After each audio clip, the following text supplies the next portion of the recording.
Muy buenas tardes, hermanos. En esta oportunidad vamos a compartir no solamente la lectura, sino una breve meditación del Salmo número 73. Salmo que es el primero del tercer libro de los Salmos, que comienza precisamente en esta numeración y culmina en el Salmo número 89.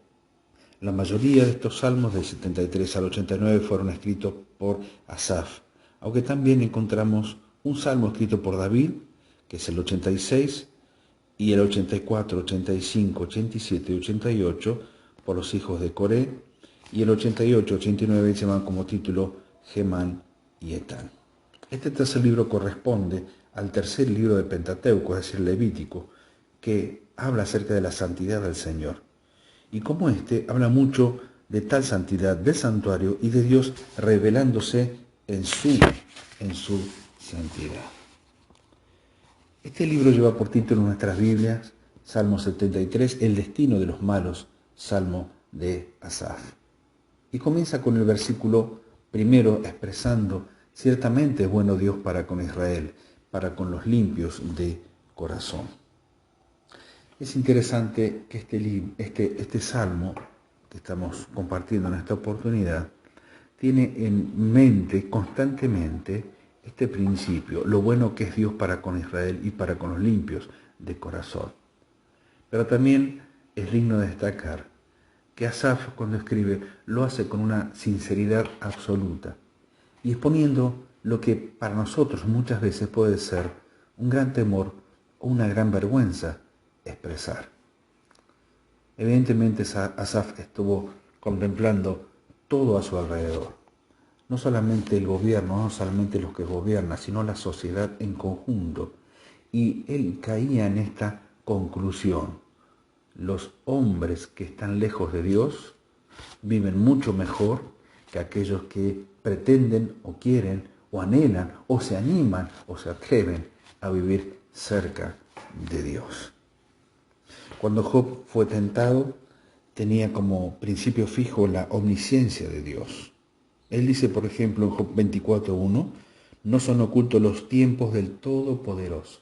Es decir, que Job, en medio de su prueba, o finalizando su prueba, pudo llegar a la conclusión de que el tiempo de su vida y todo lo que había acontecido estaba en las manos de un Dios omnisciente. Para Jeremías, el principio de su escritura fue la justicia de Dios. Jeremías 12:1 dice, justo eres tú, oh Jehová, para que yo dispute contigo. Él estaba viendo que aún expresando aquellas verdades que Dios le había entregado para que exprese ante el pueblo, una verdad de juicio. Era nada más y nada menos porque aquel juicio venía de parte de un Dios justo y no de un Dios injusto. Habacuc, por ejemplo, ve como principio fijo en su escritura la santidad de Dios. Él dice, muy limpio eres de ojos para ver el mal. Pero aquí el salmista, al expresar todo lo que veía a su alrededor y todo lo que sentía en su corazón, lo que está presentando como principio justo de vida es nada más y nada menos que la bondad de Dios. Ciertamente es bueno Dios para con Israel y para con los limpios de corazón. Una de las cosas que llama la atención y en esta gran división que existe a lo largo de todos estos versículos de Salmo 73, 28 en total, es que desde el versículo 2 hasta el versículo número 14, ¿sí? Hasta el número 14, nos encontramos con esta gran división. En primer lugar, desde el versículo 2 o versículo 1 al versículo 14, nos encontramos con la perplejidad sobre la prosperidad de los impíos, porque habla acerca de su prosperidad, acerca de la soberbia, acerca de la presunción. Habla acerca de todo aquello que él contemple y que es común en su tiempo y que ha sido común en todos los tiempos. Es decir, ¿cómo puede ser que los malos vivan bien? Y a partir del versículo 15 al versículo 28, nos encontramos con la proclamación de la justicia de Dios, la perspectiva, los juicios, la guía que Dios hace sobre el salmista para llegar a esta conclusión. La pregunta es, ¿cómo puede ser que un hombre que confía en Dios puede llegar en un punto a dudar de Dios por las cosas que ve a su alrededor? Pero es lo mismo que nos ocurre a cada uno de nosotros cada día, hermanos. A nosotros nos sucede igual. Puede ser un defecto en nuestra fe, puede ser un momento de debilidad, puede ser por la falta de comunión, puede ser por tantas razones que afectan nuestra vida espiritual, que haga de que un instante para el otro, de repente, miremos solamente horizontalmente, en forma horizontal, y dejemos de contemplar la vida en forma vertical. Lo horizontal nos lleva a mirar siempre a nuestro alrededor y no es algo que esté mal, siempre es bueno saber dónde estamos parados. Pero cuando esa visión se transforma en algo constante, perdemos de vista la horizontalidad de nuestra mirada, que es aquel que está en el eje de todo lo que ocurre y sucede, y es precisamente Dios. En esta horizontalidad de la visión del salmista, él expresa lo siguiente: por ejemplo, yo veo la prosperidad de los impíos. Yo veo que no tienen congojas por la muerte, porque muchas veces llegan hasta completos, enteros, hasta esa hora. No pasan trabajo como los otros mortales. No son azotados como los demás hombres. Esto los lleva a ser soberbios, porque cubren su vestido de violencia. Versículo 7 dice: los ojos se les saltan de gordura. Logran lo que se les antoja hacer, logran con creces los antojos del corazón, se burlan y hablan con maldad de hacer violencia, son altaneros, ponen su boca contra el cielo y su lengua pasea la tierra, expresando que no tienen temor en decir absolutamente nada en contra de los hombres y mucho menos en contra de Dios. He aquí estos impíos, sin ser turbados del mundo, alcanzaron riquezas. Verdaderamente en vano he limpiado mi corazón y he lavado mi mano en inocencia, pues he sido azotado todo el día y castigado todas las mañanas. El salmista está expresando aquí todo aquello que es común al hombre sin Dios: prosperidad, insolencia, incredulidad. Pero evidentemente hay un punto de quiebre, hay un punto de inflexión. Hermanos, a veces nosotros podemos pasar por lo mismo. Y evidentemente la prueba que Dios permite en nuestra vida sirve para esto, sirve para afirmar el corazón, aún en los momentos donde nosotros no comprendemos y entendemos lo que es común a todos los hombres. Este salmo explica el proceso por cuyo medio el salmista arribó a la conclusión de que Dios es bueno y solamente es bueno para los de limpio corazón, porque existe un lugar, un momento, una instancia donde se disipan todas las dudas de la fe y en donde el alma comienza a ser restaurada en su creencia en Dios, en su fe en Dios. Dice el versículo 17: hasta que entrando en el santuario de Dios comprendí el fin de ellos.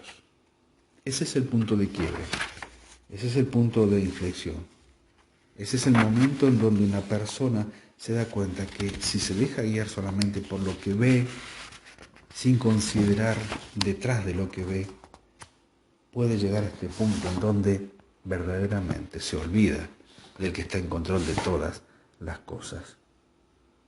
El santuario para él era el lugar importante de su vida, porque era el lugar donde estaba en esa comunión con Dios. Posiblemente para él era un lugar literal. Para nosotros es una cuestión espiritual. Él entra en el santuario de Dios. Es lo mismo para nosotros cuando buscamos esa comunión íntima con Él. Quizás no para comprender todas las cosas, pero sí para confiar en todas las cosas, en el que está en control de todas las cosas. Él es muy categórico cuando explica que todo aquello que para los malos era un beneficio, finalmente es nada más y nada menos que el punto donde comienza el problema para ellos.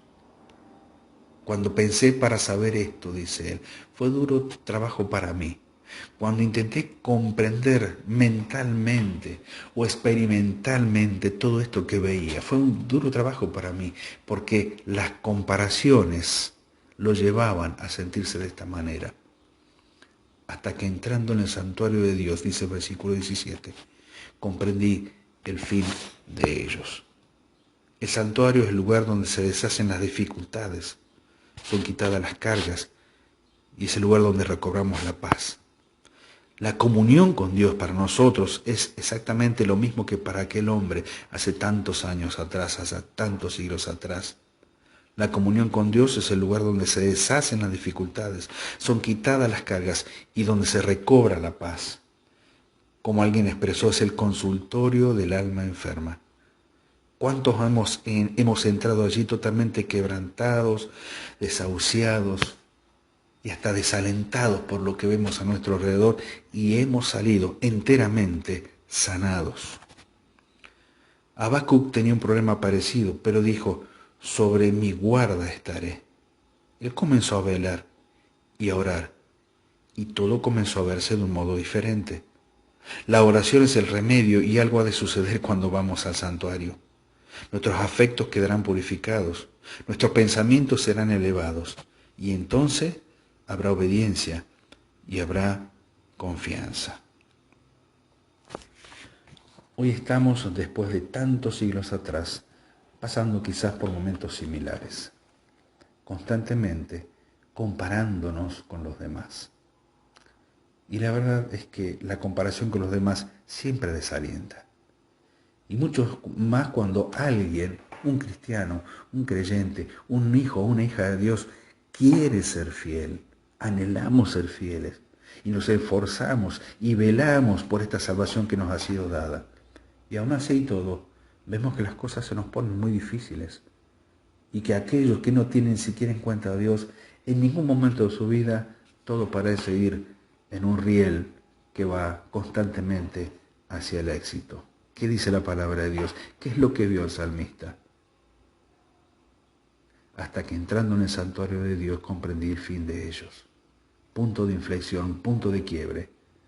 Y entonces comienza a expresar lo que le ocurre a todos aquellos que viven lejos de Él. Ciertamente, verso 18, los has puesto en deslizaderos.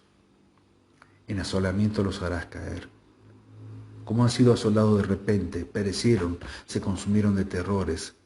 Como sueño del que despierta, así, Señor, cuando despertares, menospreciarás su apariencia.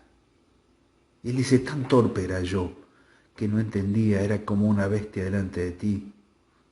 No podía comprender y sin embargo, Señor, tú estabas bajo control de todo. Con todo yo siempre estuve contigo. Me tomaste de la mano derecha, me has guiado según tu consejo, y después me recibirás en gloria. ¿A quién tengo yo en los cielos sino a ti? Y fuera de ti nada deseo en la tierra. Mi carne y mi corazón desfallecen, mas la roca de mi corazón, mi porción es Dios para siempre. Qué fabulosa la sinceridad de Asaf.